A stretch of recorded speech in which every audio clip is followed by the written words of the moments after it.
el celuloide elegido.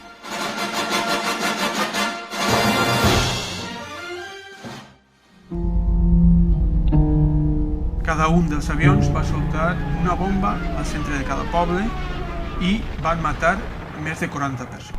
Conocíamos las actividades de los nazis en España, pero nos llegan nuevas revelaciones gracias a Experimento Stuka, un documental con el que vamos a hablar con su codirector, Rafa Molés. Hola, Rafa. Hola, encantado de hablar con vosotros. Bueno, son revelaciones interesantísimas. ¿De qué nos habla Experimento Stuka?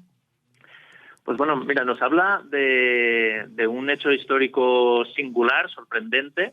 Es un experimento que hace la Legión Cóndor en 4 diminutos pueblos de Castellón, del interior de Castellón, una zona muy poco habitada, pero también habla sobre todo de la necesidad de saber y de buscar respuestas a tantas preguntas que no nos hemos hecho todavía, ¿no? Y esto, por ejemplo, es algo que a nosotros nos atrapó. O sea, para nosotros la historia es increíble que haya permanecido silenciada durante 75, 80 años, pero sobre todo eso era lo que nos llamó la atención, ¿no? ¿Por qué no nos hemos hecho preguntas sobre tantas cosas en un momento en el que oímos demasiadas veces, ¿no? Esto de que remover las tumbas, buscar la verdad abre heridas, ¿no? Pues nosotros lo que hemos descubierto en este documental es que no, que lo que hacía falta era saber la verdad para cerrar esas heridas por siempre, ¿no? Porque no podemos estar ajenos al terror que se ha provocado y a que jueguen con nosotros, ¿no? En este caso, Hitler y toda su maquinaria que estaba pensando ya en la Segunda Guerra Mundial, bueno, estuvo jugando con nosotros como pequeñas piezas de un tablero de juego, ¿no? Y de ahí nuestro interés por investigar y ir mucho más allá a esta historia, ¿no? Cómo se prueban 3 prototipos de un arma recién llegada a España en el 38, escondida en camiones, y que necesitan probar pensando más en esa todavía insospechada en este momento, en el mayo del 38, en esa insospechada Segunda Guerra Mundial, ¿no? Porque el éxito de este experimento, el brutal éxito de este experimento, hizo que este avión se fabricara en masa y fue el avión con que Hitler invadió todo el este de Europa y llegó hasta Francia, y fue el avión que le permitió ese avance tan rápido, ¿no? Ese horror que causó en poco tiempo. ¿Y cómo descubrís, los de la productora valenciana Suica Films, esta historia que os lleva al Archivo Militar de Friburgo, si no me equivoco? Sí, pues yo soy profesor en la Universidad de Castellón en comunicación, aparte de trabajar, soy profesor asociado, y a través de un compañero que vivía en la zona me dice, bueno, hay alguien de uno de estos pueblos que no es historiador, es un profesor de física teórica, está investigando esto y parece que ha dado con un archivo en Friburgo que explicaría el porqué de esos bombardeos que hubo no solo en su pueblo, sino en los 3 pueblos de alrededor, ¿no? Explicaría qué pasó. Nosotros lo que hicimos fue sumarnos a esa investigación y bueno, nos decidimos a llamarle y a preguntarle a dónde le había llegado. Él nos explicó que esta carpeta mostraba unas fotos que parecían explicar un bombardeo que siempre se había pensado que había sido obra republicana, pero ellos estaban en zona republicana, por tanto podían haber sido los nacionales. Esta confusión descubría el por qué daba luz a esta confusión, y lo que hicimos fue acompañarle a Óscar Vives, que al final, como te decía, no es un historiador, es simplemente una víctima, porque su familia 6 personas de su familia murieron en el bombardeo. Al final lo que tenía es la necesidad de buscar esta explicación a su propia historia, ¿no? Entonces, bueno, nosotros, con otros gente del pueblo, nos dedicamos a, como documentalistas, seguir su trabajo. Nosotros sí que hemos encontrado alguna documentación extra, pero sobre todo era seguir su trabajo, ¿no? De esas personas que necesitan dar una explicación a su propia historia. Y eso os lleva a Friburgo. ¿Cómo es el trabajo con las personas de este archivo? ¿Os facilitan la información? ¿Cómo se...? Pues sí, pues curiosamente es una de las cosas que nos sorprendía, que realmente todas estas explicaciones están al alcance de nuestra mano, porque los archivos son visitables, la documentación es accesible. Lo que hace falta, y creo que es ahí donde tenemos que poner el acento, es en las ganas de ir y hacer esas preguntas, ¿no? El archivo de Friburgo está perfectamente secuenciado, simplemente hay que tener esa espina clavada o esa pregunta sin respuesta para ir y pedir algunos datos y conseguir en tus propias manos ese archivo y después tener la vista, los ojos o de poder analizar esa documentación. Pero realmente es algo accesible. Es accesible y es algo que para nosotros es importante. Es decir, bueno, hay tantas cosas en esos archivos clasificadas, documentadas, con códigos, pero que todavía no sabemos. Hay tantas preguntas en esos archivos que pueden tener respuestas y esta es solo una historia, pero estamos seguros de que llegar al archivo militar de Friburgo con el nombre de tu pueblo, de tu ciudad, de tu causa, incluso de alguna persona de tu familia, y encontrar una pista que puede que abra una carpeta que alguien no ha abierto en 70 años y encontrar la explicación, bueno, eso es posible y queremos animar con el documental, más allá de poner luz sobre este caso concreto, queremos animar a que la gente se mueva, que vaya a los archivos y que lo pide, porque es accesible, está ahí. Hablabas de gente, de personas. Nos comentabas que el propio Óscar Vives, bueno, pues tiene en su familia a 6 personas que murieron. ¿Habéis hablado con testigos de esos bombardeos? Sí, ese fue el primer trabajo que hicimos, fue lo que arrancó todo esto, ¿no? Decir, bueno, todavía estamos en ese punto donde testigos directos de esa masacre, de este experimento nazi, están vivos. Lo primero era salvar su testimonio. Entrevistamos a todos los que quedan vivos en ese momento. Hoy que se está presentando en este mes, justo en el 80 aniversario, se está presentando el documental, prácticamente quedan un 20% de personas vivas de las que aparecen en el documental, ¿no? Sí que estamos en ese punto en que los testigos de la guerra civil y de lo que pasó con la Legión Cóndor están muriendo. Todavía podemos rescatar algunos de estos testimonios. Y esos testimonios, pues es verdad, son impactantes en el sentido de que cuentan una tragedia con un punto de inocencia que nos impactó, ¿no? Ellos realmente no sabían que existía la guerra en España, pero lo veían algo como lejano, ¿no? Entonces casi todos sus testimonios tienen este punto de inocencia de unos niños, porque todos ellos en ese momento son entre niños y adolescentes, que salían a ver esos aviones, nunca habían visto un avión, y cómo describen sobre todo esas bombas de 500 kilos que están probando la Luftwaffe alemana, y que las describen, pues por ejemplo, como un señor de negro que está cayendo del avión, o un saco de trigo que nos están enviando para ayudarnos. No, cuando ese objeto que ellos confunden con una persona que cae del avión, con un saco de trigo que quizá es para ayudarles, cuando ese objeto toca el suelo se dan cuenta de la magnitud de la tragedia con la que están lidiando, ¿no? Pero sí que está esa inocencia de decir, bueno, ¿por qué a nosotros? No había una explicación lógica. Claro, la explicación solo la hacían los alemanes, la Legión Cóndor, Goering, Hitler, que habían enviado la Legión Cóndor para entrenar, para probar, pensando en algo que quedaba muy lejos de la Guerra Civil y de Castellón. Estaban pensando en lo que todos sabemos, la Segunda Guerra Mundial. Oye, ni siquiera lo sabía Franco, ¿no? Se supone.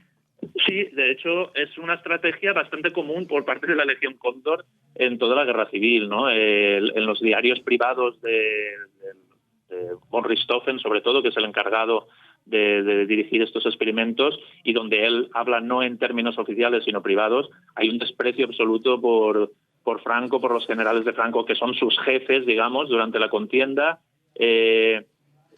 sobre las tácticas militares. Ellos siempre están intentando influir en, bueno, vamos a atacar este pueblo que quizá no es interesante, pero interesaba a la Legión Cóndor por algún motivo. Y en este caso, en el mayo del 38, lo que nos encontramos es con una guerra civil ya muy avanzada, con el Frente Republicano dividido en dos, entre Barcelona y Valencia, con la guerra prácticamente ganada, aunque duró un año porque Franco quiso que durara mucho más tiempo para poder aniquilar más gente. La Legión Cóndor se teme que pueden no necesitarlos y enviarlos a casa, enviarlos a Alemania. Entonces, con este avión acabado de llegar, con el que querían hacer pruebas sobre población civil, sobre casas, sobre edificios robustos, les entra la prisa por probarlo, ¿no? Entonces eligen los objetivos más fáciles y más cercanos. Ellos están en la población de la Sénia de Tarragona, tienen que probarlo rápidamente, a pesar de una orden explícita de Franco de no bombardear población civil, precisamente por esto, ¿no? Porque la guerra estaba prácticamente acabada y él ya se sabía ganador y que sabía que iba a tener que lidiar con las potencias europeas. No quería la mala propaganda que ya había generado Guernica, ¿no? Quería un poco salvar su imagen pensando ya en un futuro. Bueno, la Legión Cóndor esto le daba igual. Ellos tenían una misión que era probar su armamento para otra guerra que estaba por venir y, bueno, atacaron población civil sin ningún sentido, sin ninguna trascendencia militar. No iba eso a permitir que el avance de las tropas fuera más rápido. Simplemente había un objetivo táctico y secreto. Los nazis bombardeaban por la mañana y por la tarde vivían entre nosotros. Claro, es que es que es la guerra, como casi todas las guerras, pero la guerra civil tiene estas cosas, ¿no? Que un día estabas en un bando y al día siguiente pasaba al frente por tu pueblo y estabas en otro bando. Y un día eras víctima de la Legión Cóndor, pero al mismo tiempo en un pueblo vecino de las mismas características que los bombardeados, estaban viviendo muy bien y acompañados de los soldados alemanes, porque los soldados alemanes en la Senia, ellos venían aquí, como dice la profesora alemana Stefanie Sulz-Springorum, nos dice, ellos venían aquí a una especie de dolce vita, donde cobraban unos sueldos muy altos, son jóvenes de 23 años, la Luftwaffe se acaba de crear prácticamente, tienen juguetes y personas de verdad con las que jugar. Entonces ellos, sin arriesgar demasiado, por la mañana salían con sus bombarderos, bombardearon estos 4 pueblos, al mediodía estaban en la Senia, un pueblo cerca del Mediterráneo, con buen tiempo. En todas las fotos, los centenares de fotos que dejaron, porque ellos venían con sus cámaras Leicas, en una especie de safari, ¿no? Como nos iríamos de vacaciones hoy en día. Toda esa documentación personal ha quedado en el pueblo. Entonces los vemos bañándose en el río, tomando sus cervezas Becks, fabricadas en Bremen y que les traían todas las semanas desde Alemania, flirteando con las chicas del pueblo. Se les fabricó un prostíbulo a propósito para ellos, bañándose desnudos, creando cierta polémica en el pueblo por esto, porque España en ese sentido era más recatada. Sí, ellos estaban disfrutando y encima con unos juguetes entre las manos que era el armamento militar más moderno que existía en el momento. Sí, vivían una dolce vita. Stefanie Sulz-Springorum lo explica muy bien, ¿no? Dice esta frase y creo que viendo las imágenes en sus caras, en su actitud, en sus siestas bajo de un olivo, se puede ver perfectamente cómo vivían ellos esa guerra, ¿no? Sin ningún interés por las personas que esa mañana habían matado. Háblanos de esas personas y de sus vecinos, de la gente que sobrevivió a esos bombardeos. ¿Cómo han recibido estas revelaciones, saberse víctimas de la Alemania nazi?